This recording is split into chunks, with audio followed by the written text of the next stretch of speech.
आज हम कर रहे हैं शेखावाटी मिशन 100 का मॉडल पेपर। और मॉडल पेपर संख्या होगी अपनी फर्स्ट मॉडल पेपर कर रहे हैं शेखावाटी मिशन 100 की वेरी वेरी मोस्ट इम्पोर्टेंट प्रश्न की उत्तर सहित जो पीडीएफ है वो आपने डाउनलोड भी कर ली होगी। उसका सरल और सहज विश्लेषण करके एक एक पॉइंट को, एक एक डाउट और फैक्ट को क्लियर कराते हुए और वेरी वेरी मोस्ट इम्पोर्टेंट प्रश्नों को लगवाते हुए आप तक पहुंचा दिया है। उसकी प्लेलिस्ट बनी हुई है, आप आराम से उनको देख सकते हैं। आज हम कर रहे हैं मॉडल पेपर किसका? सामाजिक विज्ञान का। 10th क्लास के स्टूडेंट के लिए आपको पेपर करना है 3.25 घंटे में करना है। पूर्णांक 80 होगा। इस टीम का मकसद है कि हमारे जो विद्यार्थी हैं उनका एक भी मार्क्स नहीं कटे, पूरे में से पूरे मार्क्स आए। और पूरे में से पूरे मार्क्स के लिए आपको जो पीडीएफ सरल और सहज विश्लेषण करके डाली हुई है, एक एक पॉइंट है, एक एक फैक्ट है, वो क्लियर करवाया हुआ है। अगर उसको आपने कम से कम 5 या 6 बार देख लिया तो आपका एक एक डाउट और एक एक फैक्ट है वो क्लियर हो जाएगा। और सामाजिक विज्ञान में ये मार्क्स आपके बनेंगे। टॉपर स्टूडेंट कैसे लिखते हैं, टॉपर स्टूडेंट के पढ़ने की जो रणनीति होती है वो क्या होती है, वो सब डाली हुई है। और ये पेपर हल करते करते भी हम इन सब डाउट और फैक्ट को क्लियर करेंगे। तो चले प्यारे विद्यार्थियों, खंड ए लगा लें अपनी कॉपी में और खंड ए के प्रश्न हल करेंगे। हूबहू आपके पेपर आने वाला है, ऐसा का ऐसा पेपर बोर्ड परीक्षा में आने वाला है। 12 तारीख से आपकी एग्जाम है, 12 फरवरी से। ध्यान है ना, टाइम टेबल डाल रखा है, नहीं देखा तो देख लें किस दिन आपकी कौन सी एग्जाम है। अब हम चलते पहले प्रश्न के लिए। जर्मनी को एक स्वतंत्र राष्ट्र या राज्य कब घोषित किया गया? जर्मनी का एकीकरण, इटली का एकीकरण आपने पढ़ा होगा। तो जर्मनी को एक स्वतंत्र राज्य कब घोषित किया गया? ऑप्शन 1817, 1848, 1871, 1811। साल थी 1871 की जब जर्मनी को एक स्वतंत्र राज्य घोषित किया जाता है ओटोमन बिस्मार्क के नेतृत्व में। आयु के आधार पर नए जलोढ़ को किस नाम से जाना जाता है? बताओ। ऑप्शन में बागर, चो, तराई और खादर। नई जो जलोढ़ होती है ना, आयु के आधार पे मिट्टी को 2 भागों में बांटा है, आपको याद आ रहा है? नई जलोढ़ और पुरानी जलोढ़। ये नई जलोढ़ बतानी है कि नई जलोढ़ को क्या कहते हैं। तो क्या कहते हैं? खादर। भारतीय वन्य जीव संरक्षण अधिनियम कब लागू किया गया? ऑप्शन में 70, 71, 1972, 1973। साल थी 1972 की जब वन्य जीव संरक्षण, वन में रहने वाले जीवों को बचाने के लिए एक अधिनियम बनाया गया था। उसी का नाम है वन्य जीव संरक्षण अधिनियम। कर्ज लेने के लिए कर्जदार निम्न में से किसका उपयोग गारंटी देने के लिए करता है? चेक का या साख का या जो समर्थक ऋणाधार है उसका, या करेंसी नोट का? किसका करता है? समर्थक ऋणाधार का। ऑप्शन से अपना सही हो जाएगा। आगे बढ़ते हैं। किस क्षेत्र के उत्पादक कच्चे माल को परिष्कृत वस्तु में परिवर्तित करते हैं?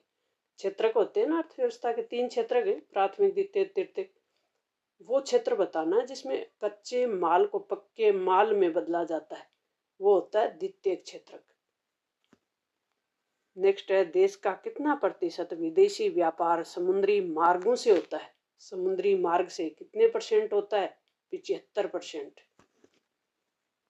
नेक्स्ट प्रश्न अपना है वह प्यारे विद्यार्थियों, बेल्जियम में अधिकांश लोग हैं, वो कौन सी भाषा बोलते हैं?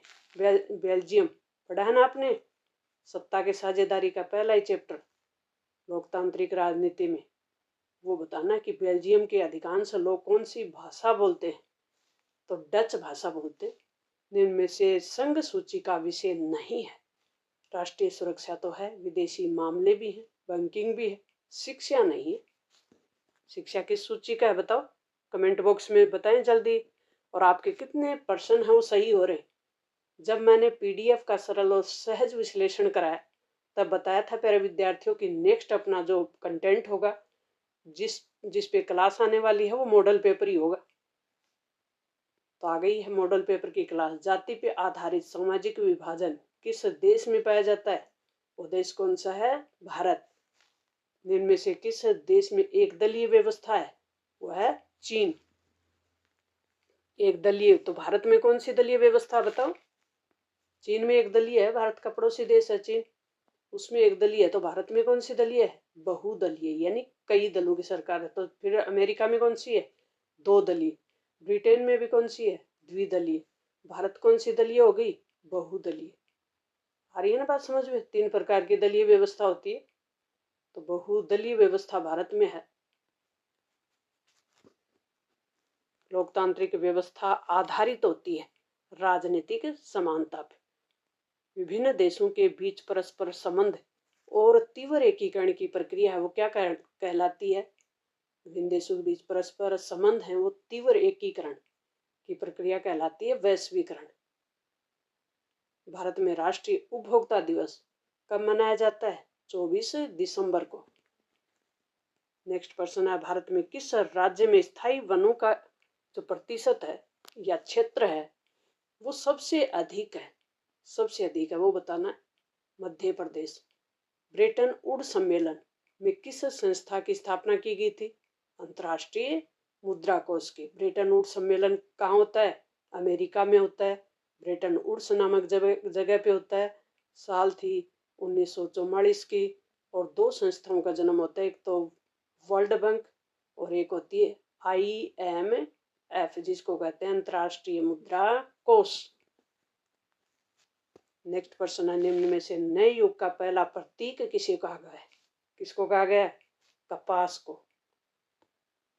गुटनबर्ग ने पहली पुस्तक कौन सी छापी?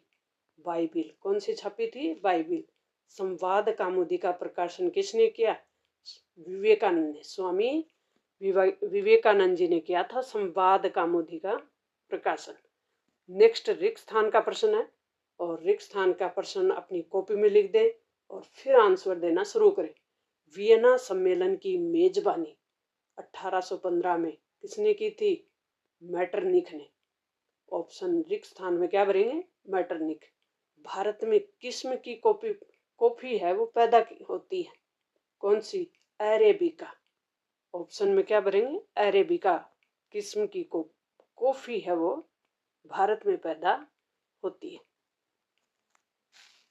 रिक्त स्थान है को राष्ट्र का आर्थिक बैरोमीटर कहा जाता है। किसको? औसत आय को। मध्यवर्ती वस्तुएं और सेवाओं के निर्माण में इस्तेमाल की जाती है। मध्यवर्ती जो वस्तुएं होती हैं वो अंतिम वस्तु और सेवाओं के निर्माण में काम में ली जाती है। प्रौद्योगिकी यानी तकनीक तीव्र उन्नति के वैश्वीकरण की प्रक्रिया को प्रेरित किया है। वैश्वीकरण की प्रक्रिया को तेज किसने किया है? प्रौद्योगिकी यानी तकनीक ने। लोकतांत्रिक व्यवस्था में व्यक्ति की गरिमा, क्या? व्यक्ति की गरिमा यहाँ भरेंगे रिक्त स्थान में। सर्वाधिक सुरक्षित होती है कौन सी व्यवस्था में? लोकतांत्रिक। शासन की दो व्यवस्थाएं पढ़ी हैं इसमें हमने, लोकतांत्रिक और गैर लोकतांत्रिक। गैर लोकतांत्रिक तानाशाही व्यवस्था। तो लोकतंत्र में व्यक्ति की गरिमा, स्वतंत्रता, व्यक्ति के अधिकार, व्यक्ति की आज़ादी, व्यक्ति के लिए समानता, स्वतंत्रता, ये जो चीज़ें हैं ये सबसे ज़्यादा होती है, क्योंकि लोकतांत्रिक व्यवस्था वैध, उत्तरदायी और जवाबदेह सरकार होती है। इसलिए अति लघुत्तरात्मक प्रश्न लिखने शुरू करें और इनके जो उत्तर हैं वो एक पंक्ति में ही देने हैं, शॉर्ट में देने हैं। राजस्थान का एक जिला है जिसमें 5 गांव के लोगों ने 1200 हेक्टेयर वन भूमि में भैद्रव जो डाकव सेंचुरी है भैरू देव के नाम पे वो बनाई है। वो कौन सा जिला है? वो जिला है अलवर। कौन सा जिला है? अलवर। आंसर लिख देंगे अलवर। वस्तु विनिमय प्रणाली से आप क्या समझते हैं? वस्तु के बदले वस्तु, जैसे गेहूं के बदले गेहूं, बाजरा के बदले बाजरा या कपड़े के बदले कपड़ा, ये होती है वस्तु के बदले वस्तु। लौह इस्पात में लौह अयस्क, कोकिंग कोल और चूना पत्थर का अनुपात है वो 4:2:1 होता है। व्यापार संतुलन से आप क्या समझते हैं? व्यापार का संतुलन, आयात और निर्यात में संतुलन हो, ना तो आयात ज्यादा हो ना निर्यात ज्यादा हो, तो वो असंतुलन हो जाएगा। लेकिन जब आयात और निर्यात संतुलित हो, किसी देश के साथ जब व्यापार करें तो उसका आयात और निर्यात बराबर हो, कोई भी चीज ऋणात्मक नहीं हो, तो उसे कहते हैं व्यापार संतुलन। यूरोपीय संघ का मुख्यालय ब्रुसेल्स में है। शासन की किस व्यवस्था में गलतियों को सुधारने की गुंजाइश सबसे ज्यादा होती है? लोकतांत्रिक व्यवस्था। विदेशी निवेश किसे कहते हैं? विदेशी यानी दूसरा देश किसी देश में वहां की जो संपत्ति है, वहां के संसाधन हैं, उसमें निवेश करे तो उसे कहते हैं विदेशी निवेश। आरटीआई का पूरा नाम क्या है? राइट टू इंफॉर्मेशन अंग्रेजी में, और हिंदी में इसको कहते हैं सूचना का अधिकार। नेक्स्ट, अंतरराष्ट्रीय पुनर्निर्माण विकास बैंक का एक अन्य नाम है, वो नाम कौन सा है? वो नाम है विश्व बैंक। गीत गोविंद के रचयिता कौन है? वो है जयदेव। सर्वप्रथम नारीवादी आंदोलन की शुरुआत अमेरिका में हुई थी। कितो उतारो कौन है? नेक्स्ट, खंड ब शुरू होगा, कॉपी में लगा दें खंड ब और लघुत्रात्मक प्रश्न करने शुरू करें। प्रश्न का जो उत्तर है वो 50 शब्दों की लिमिट में देना है। पहला प्रश्न लिखे, रूमानीवाद से आप क्या समझते हैं? एजेंडा 21 क्या है? गहन जीविका कृषि क्या है? इन सभी प्रश्नों को हम अच्छे से समझने वाले हैं, ताकि आपको पूरा पेपर है वो सरल और सहज तरीके से समझा सके। अब तक भी अगर आपने सामाजिक विज्ञान नहीं पढ़ी तो भी आप बहुत अच्छे मार्क्स लाने वाले हो। देखो, रूमानीवाद क्या है? इतिहास का प्रश्न है। 18वीं शताब्दी में साहित्यिक, सांस्कृतिक और दार्शनिक आंदोलन हुआ था, जिसमें कल्पना का एक बहुत बड़ा रोल था। उसको कहते हैं रूमानीवाद। एजेंडा 21 क्या है? तो 1992 में रियो डी जेनेरियो ब्राजील में पृथ्वी सम्मेलन हुआ था, और उसमें सतत विकास की एक बाध्यकारी योजना प्रस्तुत की गई थी। किसके द्वारा? संयुक्त राष्ट्र संघ के द्वारा। सतत विकास, सस्टेनेबल डेवलपमेंट, उसी को कहते हैं एजेंडा 21। गहन जीविका कृषि क्या है? इस कृषि की 2 विशेषता लिखनी। तो ये कृषि वहां की जाती है जहां जनसंख्या तो ज्यादा हो और कृषि योग्य जो भूमि है वो कम हो। तो उस जनसंख्या का पेट पालने के लिए अधिक उत्पादन करना होगा, अधिक सिंचाई करनी होगी, ज्यादा केमिकल का यूज किया जाएगा, जैविक खाद का प्रयोग किया जाएगा और आधुनिक औजारों का प्रयोग किया जाएगा। शासन के विभिन्न अंगों के बीच किस प्रकार सत्ता का बंटवारा होता है? स्पष्ट कीजिए। व्यवस्थापिका, कार्यपालिका और न्यायपालिका, शासन के 3 अंग होते हैं, उनके बीच कार्य का विभाजन किया जाता है। जैसे व्यवस्थापिका कानून बनाएगी, कार्यपालिका उनको लागू करेगी, न्यायपालिका दोनों के किए हुए काम की जांच करेगी। इसे शक्ति संतुलन भी कहते हैं, इनके बैलेंस बना रहे। तो इस प्रकार से बांटा जाता है। मानव विकास सूचकांक का महत्व बताना, तो लोगों का जीवन स्तर बेहतर बने, इसके लिए मानव विकास सूचकांक है उसका बहुत बड़ा महत्व है। खुली बेरोजगारी और प्रच्छन्न बेरोजगारी के बीच अंतर करना है। खुली बेरोजगारी कृषि, जो कि प्राथमिक क्षेत्र कहलाता है, उसमें खुली बेरोजगारी होती है, जैसे 5 लोग लगे हुए, जबकि वही काम 2 लोग कर सकते थे। अब जो 3 लोग हैं वो काम करते हुए दिखाई दे रहे हैं, लेकिन उनकी जो उत्पादन में जो योगदान है वो उतना ही है जितना 2 लोग भी कर सकते थे। तो ये खुली बेरोजगारी है। प्रच्छन्न बेरोजगारी, शहरों में जो पढ़े लिखे लोग होते हैं वो खुली बेरोजगारी होती है। वो दिख रहे होते हैं कि लोग काबिल है, योग्य है, कुशल है, लेकिन उसे रोजगार नहीं मिल रहा, उसे कहेंगे खुली बेरोजगारी। प्रच्छन्न बेरोजगारी यानी छुपी हुई बेरोजगारी। ये प्राथमिक क्षेत्र यानी कृषि में, जो पहले आपको बताइए, जहाँ 5 लोग लगे हुए हैं जबकि उत्पादन 2 के बराबर ही हो रहा है, यानी 3 लोगों का उत्पादन में विशेष योगदान नहीं। नेक्स्ट प्रश्न है, वैश्वीकरण एवं सूचना और संचार प्रौद्योगिकी की भूमिका को बताना है। तो सूचना और संचार प्रौद्योगिकी ने वैश्वीकरण की प्रक्रिया को क्या कर दिया है, तेज किया है। ये भूमिका है इसकी। विश्वव्यापी आर्थिक मंदी के भारत पे क्या प्रभाव पड़े थे? विश्व आर्थिक मंदी, और सबसे अधिक विश्व आर्थिक मंदी कब हुई थी? 1929 में हुई थी, 1929-30 में।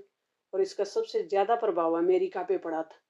लेकिन हमें अमेरिका का नहीं, भारत पे इसका क्या प्रभाव पड़ा था वो बताना है। तो कृषि उत्पादन था, उसकी कीमतों में गिरावट आ गई थी और निर्यात भी बहुत ज्यादा घट गया था। तो ये प्रभाव इसके पड़े।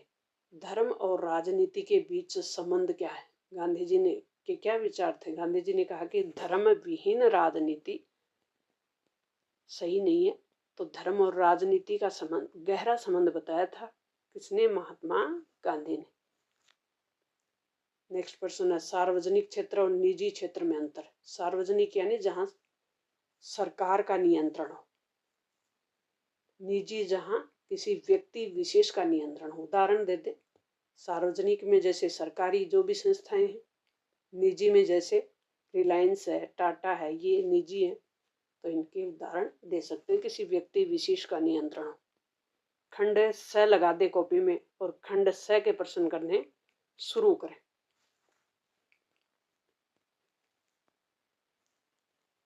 खंड स के प्रश्न करने शुरू कर रहे हैं। दीर्घ उत्तरीय प्रश्न है और इनका उत्तर 100 शब्दों में देना है।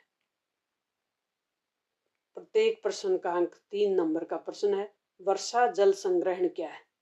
वर्षा यानी बरसात के पानी को इकट्ठा करना। संग्रहण का मतलब इकट्ठा करना। बहुत से प्रश्न तो ऐसे हैं जो कॉमन सेंस के हैं।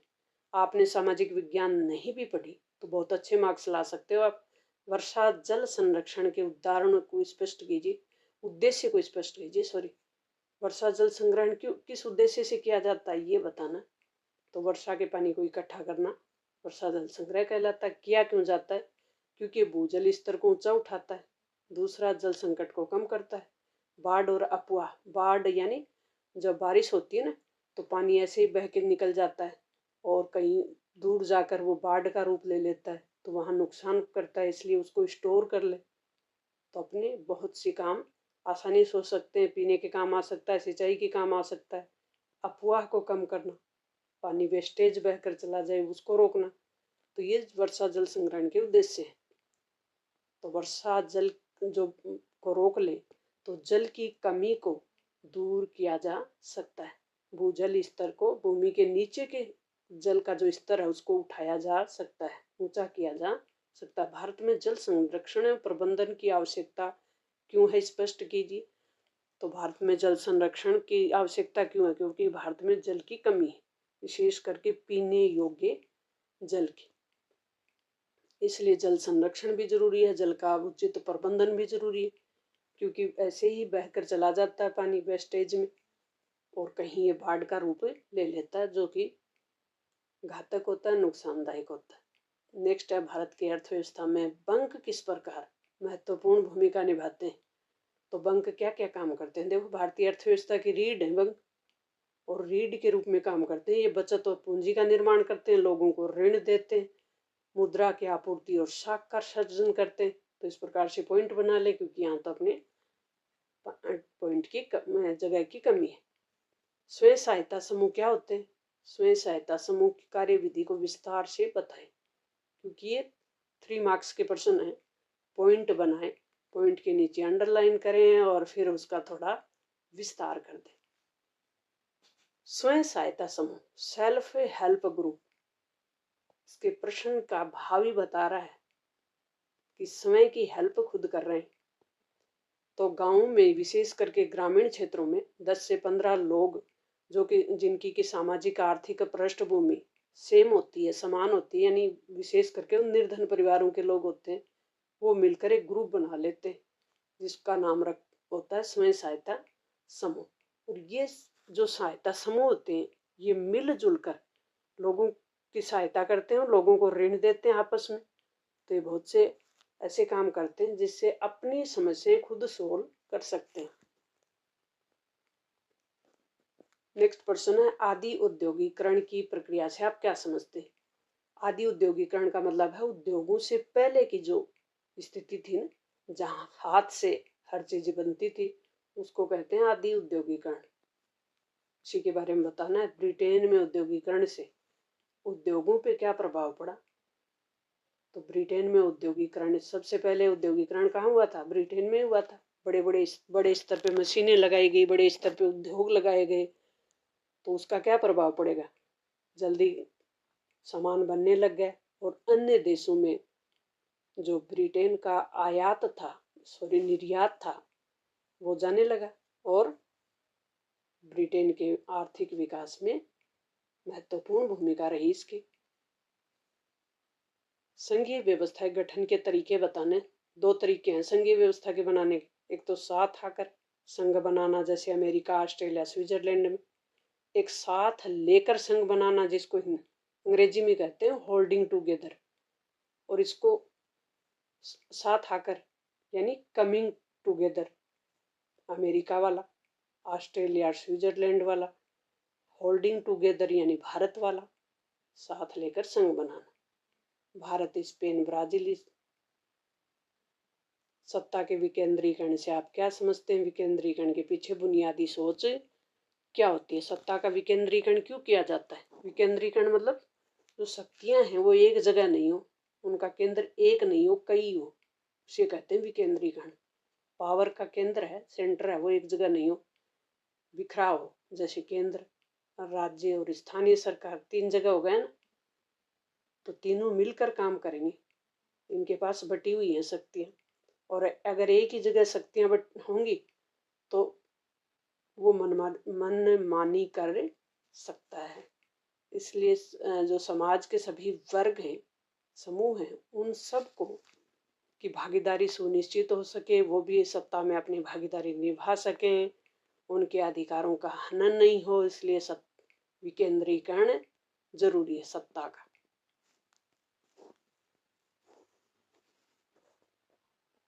पेपर में खंड द लगाते और द के प्रश्नों को हल करना शुरू करते हैं। निबंधात्मक प्रश्न 18 से 20 तक है।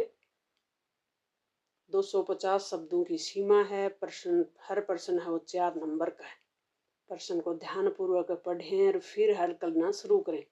पहला प्रश्न है रोलट एक्ट, क्योंकि इनमें आंतरिक विकल्प भी है, अथवा वाला भी है।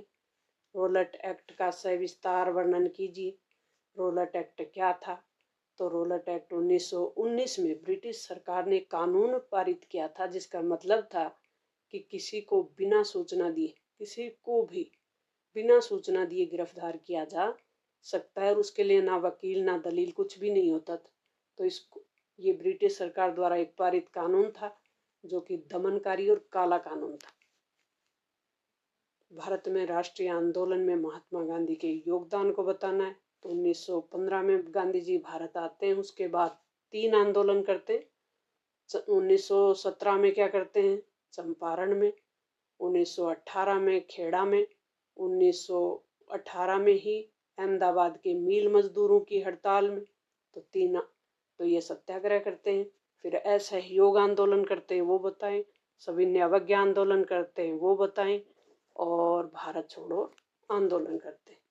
ये गांधी जी की महत्वपूर्ण भूमिका थी राष्ट्रीय आंदोलन में। और भारत छोड़ो आंदोलन में गांधी जी ने नारा दिया, करो या मरो। नेक्स्ट प्रश्न है, भारत में राजनीतिक दलों में सुधार हेतु 4 सुझाव देने। क्या सुधार किया जा सकता है इनमें? आंतरिक लोकतंत्र स्थापित करने, दल बदल पे रोक लगा दे, अपराधीकरण पे रोक लगा दे, महिला प्रतिनिधित्व को बढ़ावा दे, और वित्तीय पारदर्शिता भी इनमें होनी चाहिए। लोकतंत्र में राजनीतिक दलों की विभिन्न भूमिका, पॉइंट बनाएं और विस्तार करें। चुनाव लड़ना इनकी प्रमुख भूमिका है। प्रमुख कार्य सरकार बनाते हैं, चुनाव लड़ते हैं, सरकार बनाते हैं, विपक्ष की भूमिका निभाते हैं और फिर जनता को जागरूक करते हैं। नेक्स्ट प्रश्न है वो है मानचित्र का। किसका है? मानचित्र का। और भारत के मानचित्र में नेवली, सिंगरौली, बोकारो, तलचर अथवा में बेलाडीला, ये गोवा, कुद्रेमुख और रत्नागिरी, इनको भरते हैं। अपने दोस्तों तक शेयर नहीं किया हो तो जल्दी कर दें। यह प्यारे विद्यार्थियों, भारत का मैप, इस प्रकार का आपको मैप मिलेगा और अथवा वाले दोनों भर लिए हमने, तो भरना शुरू करते हैं। पहले में जो ब्लैक है ना, ये है अपना सिंगरौली। कहाँ भरा? मध्य प्रदेश में। बोकारो कहाँ है? झारखंड में। तलचर कहाँ है? उड़ीसा में। नेवली कहाँ है? तमिलनाडु में। भर दिया। 4 मार्क्स। ये ढंग से नहीं आ रहे तो 4 और भर दें। भरने 4 ही हैं। हर ऑप्शन का 1 मार्क्स मिलेगा। अगर आपको ये नहीं आ रहे थे ढंग से तो अथवा वाले कर लें। यूं नहीं कि 2 उसके कर देंगे 2 उसके, तो नहीं मिलेंगे। 1 ऑप्शन के 4 करने। बालाडेला कहाँ है? छत्तीसगढ़ में है। रत्नागिरी महाराष्ट्र में। गोवा कहाँ है? भारत का सबसे छोटा राज्य है। कुद्रेमुख कर्नाटक में। इस प्रकार से हमने मैप को कंप्लीट कर लिया। नेक्स्ट मॉडल पेपर हम और हल करेंगे। मिलते हैं नेक्स्ट क्लास में। आपकी तैयारी में कहीं कोई कमी नहीं छोड़ेंगे। बस आपको तो सरल और सहज करके, सहज रहकर अपनी तैयारी को मजबूत करना है।